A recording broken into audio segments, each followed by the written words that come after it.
आदिशक्ती भक्तीचा उत्सव म्हणजे नवरात्रोत्सव। उद्या शनिवारपासून शारदीय नवरात्रोत्सवाला प्रारंभ होत आहे। नंदुरबार शहर व ग्रामीण भागातील देवींची मंदिरे रंगरंगोटी करून सज्ज झाली आहेत।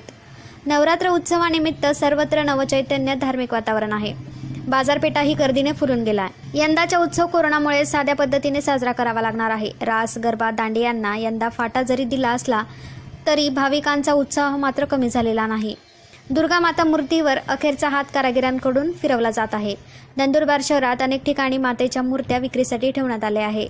नंदुरबार शहरातील खुडाई देवी, बागेश्वरी माता, देवमोगरा, सप्तशृंगी, मरी माता, महालक्ष्मी, संकष्टदेवी मंदिरांमध्ये साफसफाईचे काम पूर्ण करण्यात येऊन रंगरंगोटी करण्यात आली आहे।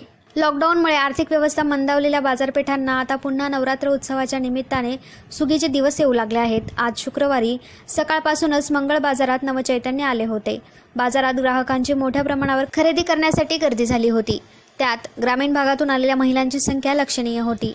नवरात्र उत्सवानिमित्त लागणाऱ्या पूजाविधीचे साहित्य विक्रेत्यांनी स्टॉल लावले होते। स्टॉलवर विविध पूजेचे साहित्य व आकर्षक सजावटीची चुनरी विक्रीसाठी उपलब्ध होत्या।